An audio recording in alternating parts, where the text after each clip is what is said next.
For the past 25 years, you've been creating wonderful memories here in Southern California. As I thought about this, I thought you guys have become family to us. And families create memories. You have stood with us in good times and bad times. You've helped us celebrate. You've defended us. Wow. We have a lot of wonderful memories that we will carry for a long time.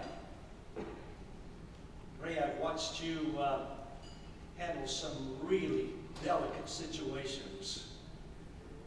And if you've ever been in one of those delicate situations and someone thinks they're going to get an advantage over Ray Rachel's, you better bring a side lunch. He just has such grace and such patience. And wow, what an encourager, what a wonderful affirmer you are. Most of us have a stack of plaques.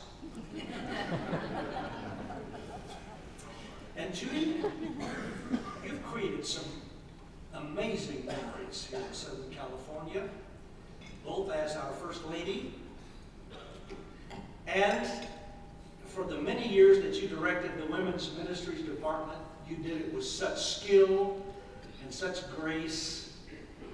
And with your effervescent personality, when you stood up and said, let's go, not only the women, but all of us guys wanted to get up and go. We have great memories.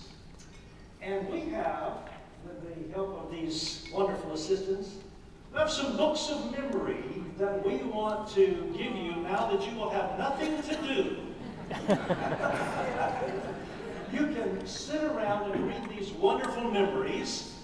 Included here, you will find a letter from Governor Schwarzenegger. You will find a letter from Congressman Rohrbacher. We tried to get a health certificate from the White House.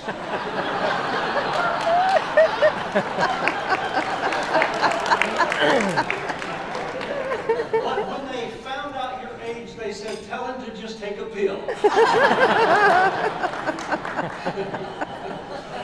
We hope that you will enjoy these wonderful memories. And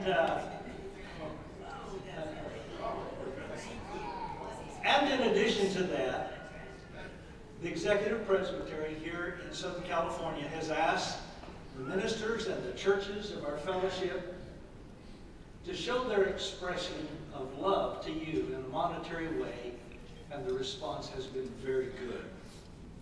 And the Executive Presbytery just added a little bit to that. I think you'll like what's in here. We love you, we appreciate you, and maybe you'd like to just take a moment and respond.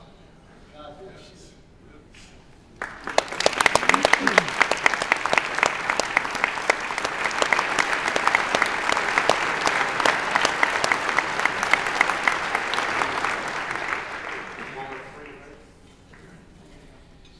Thank you.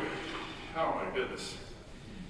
I'm overwhelmed. And I want to say thank you to Phil, whom you just heard, and thank you to Dick, and thank you to George and Everett, and my great friends. Those of you who spoke on the video, I forgive you for all those nice words. And my family, and you need to forgive me for enjoying them so much too. But I want to say thank you. Thank you for the privilege, honest privilege. I do not feel that entitlement of coming into an office like this, an office that serves people, as an entitlement that I have to serve you. I tell our district office staff again and again, and I tell every person who is coming in to either take a course at our district office, or persons who come in to be credentialed, and we have classes for those persons. We have scores, if not hundreds, every year.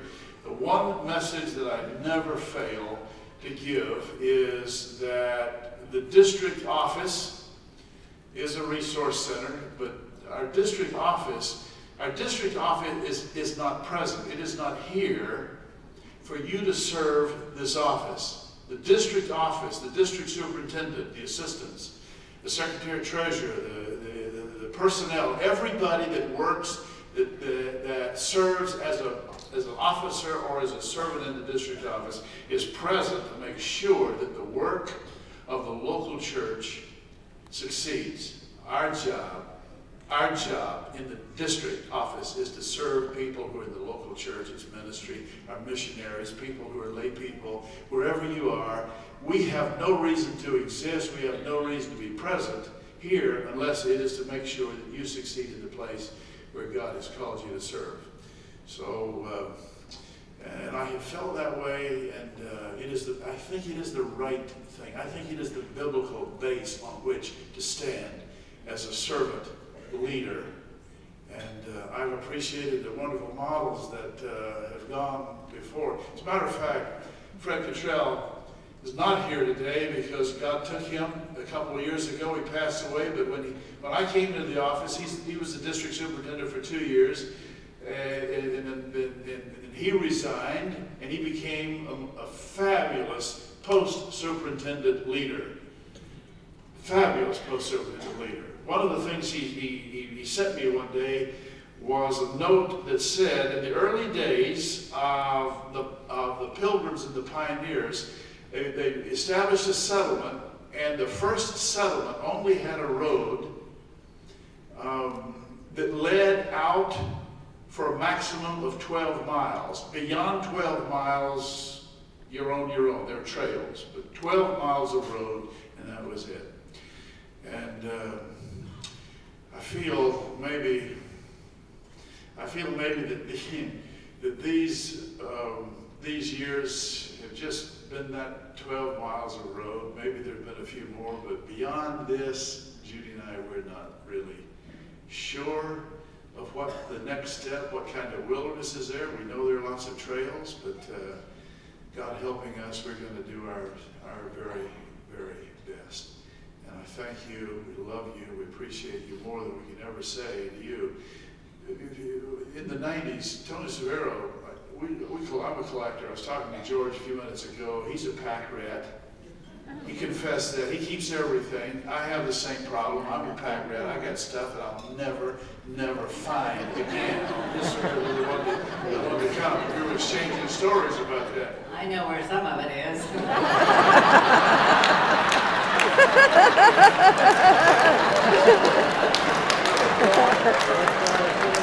Thank you, Teen Challenge.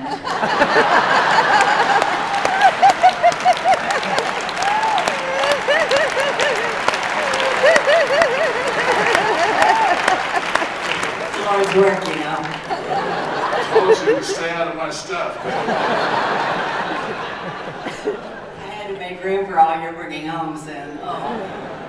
I promised her I'd clean out one of the closets where I had a lot of my old stuff. I brought in 3 boxes, brand new boxes full of stuff. It took me about a half a day. On a Saturday, I remember going through these wonderful stuff I had.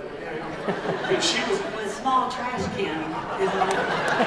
She was in another room, and I said, and I was in the middle of the floor, and I was pulling out stuff and putting stuff in the new boxes. This is a throwaway box. Just kept throwing the new box. Finally, I got through all of this stuff, and I had these new boxes. How did you put them all back in the car? Good stuff. So I took the old boxes and put them in new boxes, put them back in the machine. And labeled